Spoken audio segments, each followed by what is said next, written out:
Welcome guys. Livonai tahun 1958 menjadi korban.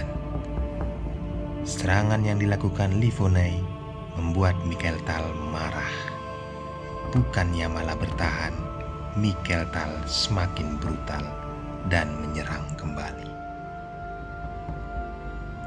Pada pertandingan kali ini, Mikhail Tal memegang bidak putih dan Livonai memegang bidak hitam.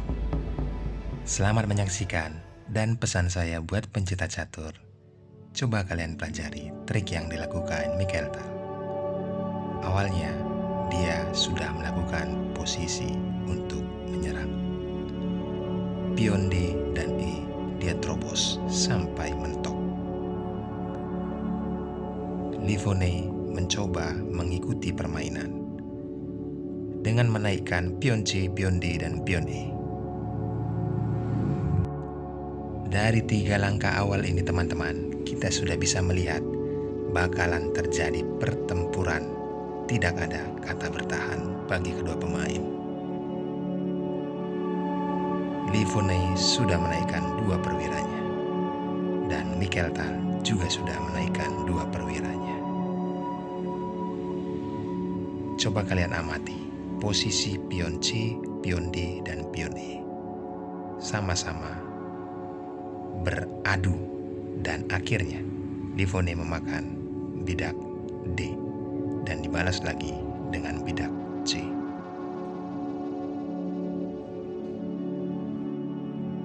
Baik teman-teman, sekalian saya akan mempelajari langkah yang dilakukan kedua belah pihak.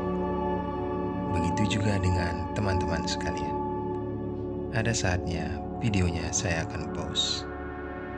Dan tiba sekarang ini, Mikhail Tal rokade pendek. Kuda makan pion. Dibalas kuda makan kuda. Tentu saja Livonai memakan kuda dengan menteri. Apakah kalian berpikir seperti itu? Ya benar, harus dimakan dengan menteri. Saatnya Mikhail Tal beraksi, menaikkan kuda dan memberikan pion gratis.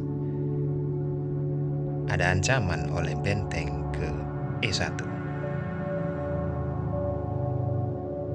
Jadi, kalau kita bisa lihat permainan Mikhail Tal memegang bidak putih ini, memberikan 1 bidak atau memberikan perwira, pasti ada tujuannya.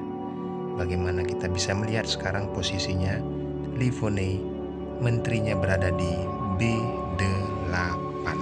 Dengan kata lain, jalur hitam untuk menteri sudah tidak ada. Itu tandanya Mikhail Tal segera akan menyelesaikan permainan. Ya, dia memakan karena open skak. Ada benteng di E1 mengancam raja.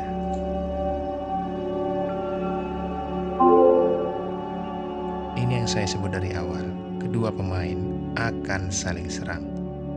Lihat saja posisinya Livonai juga melakukan serangan yang cukup berbahaya. Tapi bukan seorang Mikhail Tal namanya jika dia bertahan.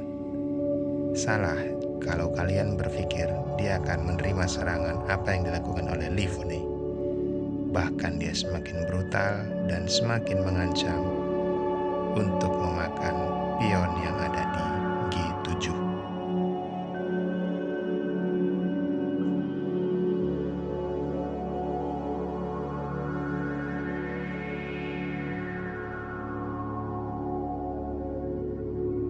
Belum saatnya dia untuk memakan. Tujuan Mikhail Tal saya bisa melihat di sini menaikkan pion F2 langkah agar tidak sinkron lagi jalur menteri yang berada di B8 dan gajah yang ada di H2. Dengan kata lain, posisi jalur tidak lagi ditakutkan oleh Mikhail Tal. Di sini saya stop. Apakah Mikhail Tal akan memakan kuda gratis yang ada di F6? Coba kalian tebak. Tidak. dia memakan pion dan melakukan posisi skak dengan benteng. Dengan kata lain, Livone akan memakan benteng tersebut karena itu sangat berbahaya. Ya benar, dia memakannya. Dan berujung fatal. Serangan demi serangan dilakukan oleh Miguel Tal. Dan kalian bisa lihat, skak di mana-mana akan terjadi. Karena menteri yang ada dimiliki oleh Livone dan benteng sama sekali tidak dapat membantu posisi raja yang akan diskak oleh Miguel Tal.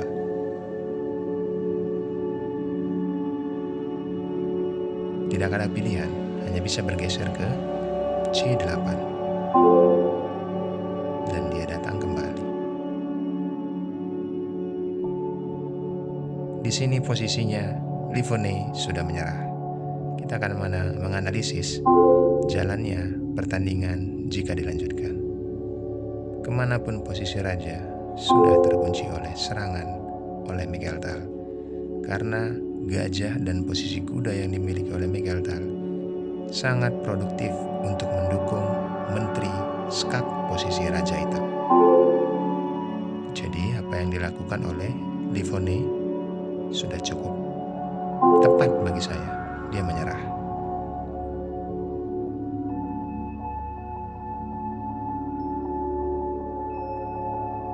Tidak ada pilihan bagi raja. Harus memakan gajah dengan menteri. Dan skak hanya pilihan ke C8. Oke teman-teman, sudah tahu kan skak matnya di mana? Terima kasih yang sudah nonton. Jangan lupa like, comment, subscribe. Thank you and God bless.